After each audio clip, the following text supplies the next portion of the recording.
Hi, I just wanted to talk about my awakening process or how it happened. Notice some people ask groups and stuff like, how does it happen? How do you know? What do you do about it?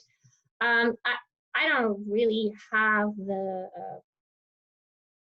um, step-by-step guides, or I mean, I'm sure there are teachers that will have something like that. I just wanted to share how I think it happened for me. And I think it's very individual. Everybody kind of goes through something similar. Um, I can just say that I feel like it happened for me in stages throughout my adult life. Um, there's three moments in my life where felt like I've reached like a turning point or a catharsis. And some people call it catharsis. Like a level of awareness, a level of awakening, of realization. It wasn't like all the way, all at once, but it was kind of a step by step. So the first time I can say it happened when I was 23. Um, I was in therapy for a year at that point, reading a lot of self-help books for that year. And I was in a serious relationship and I just started graduate school for speech language pathology. It was a 3-year program. So I know I just finished my first year. Um, and that whole year was pretty miserable. I started having like suicidal thoughts. I would I would not fall asleep. I would have moments of insomnia, like 2, 3 nights straight. Haven't had that before. I would be lying next to him in bed at night crying. I would be up looking out the window. He didn't know what to do with me. So I remember, like on the surface, everything looked great. Like we were like the perfect couple. He was taking care of me financially. We looked the perfect couple for our culture. What else?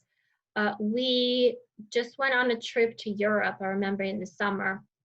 And wonderful trip, but I fought with him several times. Like the things that I went along with before, I started snapping at. I started saying, no, I don't want this anymore. Like he liked to lift me up.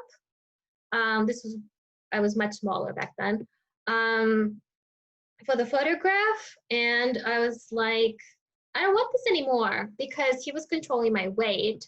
He was even saying like, don't eat stuff, I need to be able to lift. But his mom cooked a lot, so it's like, what do you want me to do? Like he's eating, like there were like lots of sweets, and it's like she would make me a pie, make me a cake intentionally for me, and then what am I supposed to do? Not eat it? Like then hurt her feelings, but keep my figure for you. It's like it was nonstop. All of this was like a lot of control. I reached a point at 20. I just turned 23. Other stuff happened, and yeah, we came back from Europe, and I was thinking about a relationship. I was like at the same time thinking either we need to take it to the next step to move to a better place, or at the same time we were talking about breaking up. So we broke up. Like this was a serious relationship. I was completely dependent on him, and then we sort of got back together very quickly, like the next week, to try to work things out. He was confiding in his brother, his younger brother, who supposedly knew everything but never had a serious relationship in his life. And I basically, I was starting the second year of graduate school, and I woke up first day of that semester. I was supposed to start my practicums as well. and I couldn't move. I was like paralyzed. I looked at myself in the mirror and I just literally could not move. And I just told him, just send an email to the supervisor or whatever that I can't make it today. So I took a semester off to try to figure things out. I told my parents and his parents that I need space, because it's like, it's a culture where I'm sure you've probably, some of you know, it's like everybody's like constantly talking at you, telling you what you're supposed to do, telling you what you're supposed to want and feel and everything. It's like constant. So I just told everybody to give me space.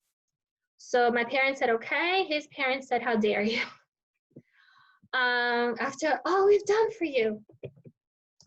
And at some point, I just, like shortly into it, I just realized that this whole relationship had, like, everything that they were doing for me had nothing to do with me and had everything to do with them and his,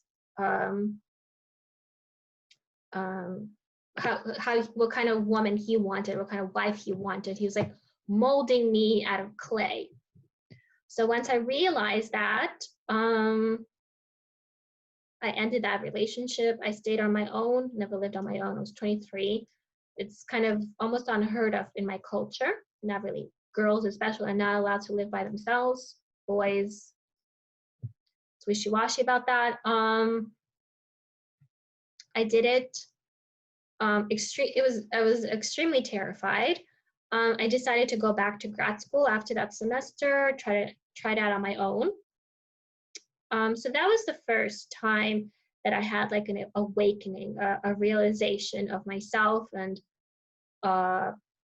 the world around me and these relationships and everything. It doesn't mean I just automatically fixed all of my, ego, of my habits. I started exploring and ended up with different men and all of that. Anyway, my second awakening sort of happened 2 years later when I was 25 and I was finishing the program, and I was absolutely terrified. Certain events happened along the way while I was trying to do things on my own that I just couldn't handle emotionally. And I moved back with my parents because financially I couldn't stay on my own anymore. And I was really scared about actually going into the field. I just felt like this was so wrong for me and I went into it for the wrong reasons. So I had like a panic attack. I had, for like 3 months, 3 weeks, I couldn't get out of bed. I had this huge pain in my chest that was just like burning. It's like I couldn't move and I couldn't lie still. It just hurt the whole time. So I did crazy things. I wouldn't even go into that.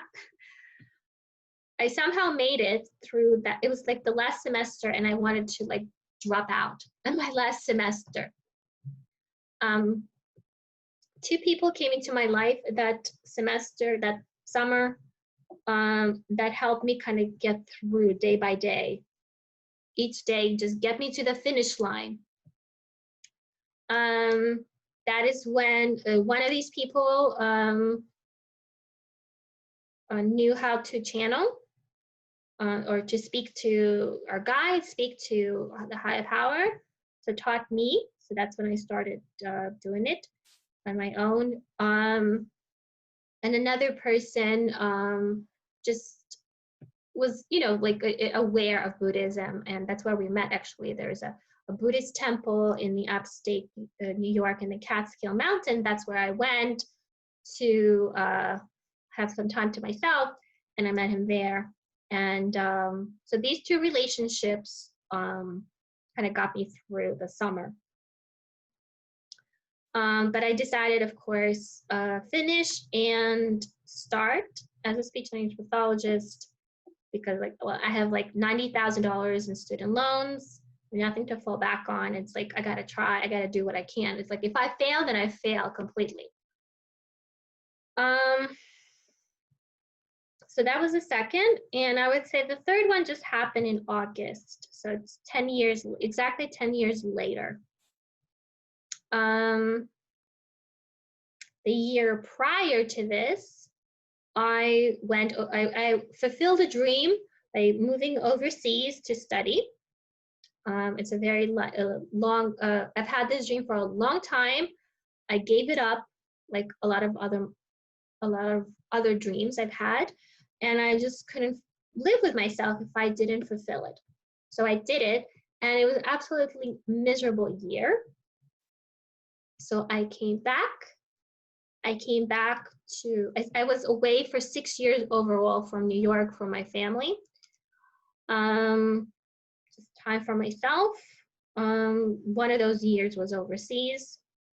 So, and I knew like shortly into being there that I need to come back. My parents are getting older, and just overall, I knew I just need to come back. So I moved back in with my parents because I was like, I'm not gonna like just to be on the East Coast, just to be close in case something happens. I'm not gonna live in some crummy apartment for what? So I'm living with my parents, and it's a lot of my practice, a lot of my triggers are being worked out here. You know, because they're the cause of a lot of them. So it's like this is where I need to be at the source. So what was happening over the summer? We were quarantined. The riot started. I'm in New York City, so can't really go far at all here at this point.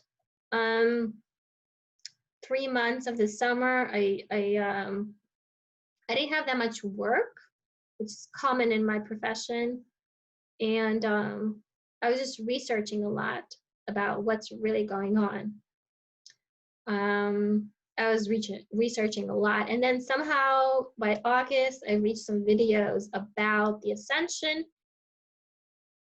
I remember I had insomnia for the first time for 4 days straight.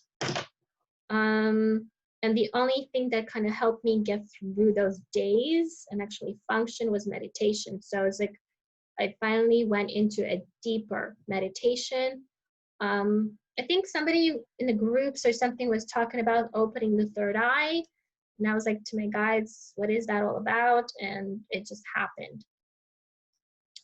The way I see the third eye is it kind of, when you're in meditation, the third eye is like indigo color. It's your indigo chakra. And you'll see it. It shows up. It might first show up like a circle. And then when it shows up is like when you reach some kind of realization about something. It showed up for me the first time when I got 1111, the numbers. It's your awareness. It's the awareness of yourself. It's the higher awareness. And it's like around the same time that I saw the 1111 numbers and learned what they actually mean. It was like it all happened around the same time. So when I meditate now, and I meditate on trying to like figure out what are these emotions, once I start getting to understanding what they actually are, okay, I'm feeling frustrated, but what am I actually feeling frustrated about? Okay, so what is this feeling connected to? So it's like you go and go and go and go deeper to understand what this emotion actually is. And then that's when the third eye shows up. And then the deeper you go into understanding and feeling that emotion in all its levels, because it's not just anger or frustration or whatever, it's much deeper than that. What does it connect to? What does it remind you of? What memories? It's usually more than one. You bring up those memories, you bring up what this emotion or this feeling is connected to. Sometimes it is connected to a past life, especially a past life. Like I have a past life that keeps coming up, and you will be shown at some point that past life, and some others. Some you really don't want to see, but you have to.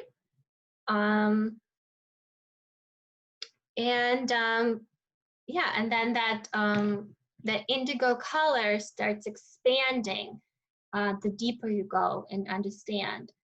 And you just focus on that color. You see it.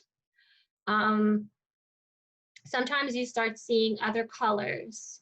It's like a flow in forms. Then, excuse me, and then you might start seeing the light, like, because that's what these rainbow colors are. It's the light, it's white light, broken down. So you'll start seeing all of that. You'll start releasing these emotions that you're realizing. My only suggestion is be willing to surrender to it. Tell your guides that this is what you want to know, and they'll guide you. And you need to affirm that you are willing to surrender to it, whatever happens, whatever comes, because the pain, sometimes the visions, all of that is going to come, and it's in your benefit. It's not there to hurt you or harm you, and you can handle it. You might not be able to handle all of it all at once. It's impossible, but just know that you can handle it. It can hurt so much in your heart, in your gut. I have a lot of pain in my neck and shoulders. But I think that's connected to the fact that my whole life, I felt like Atlas holding the world on my shoulders. And I thought it was connected to my family, because I felt like I'm the youngest and I'm holding up my entire family. Like, everybody's emotions are on my shoulders. It was so unstable, so dysfunctional. I'm always like trying to like patch things up everywhere. So I think partially that's connected to that. Since I've been purging from my neck and shoulders, it's definitely gotten easier, but I've also had this knot in the middle of my back, like this knot there on the right side. Since I was like in college, I noticed it. Like I was like sitting down, hunched over, studying, and I really noticed it there. But and then I ended up getting sciatica on the right side. Still have it. So it's like all of this is connected. So so through the meditations, I've been purging a lot. There's like so much energy there. Like I can feel it every time I go in to meditation. I can feel like this movement there and releasing, and it just there's so much. My neck, my shoulders, and the side here going down. So it's a process. Yeah. Let me know if you guys have any other questions. I'm no expert at all. I'm just starting this, but I've been through some of it, so maybe I can answer some more questions. Good luck.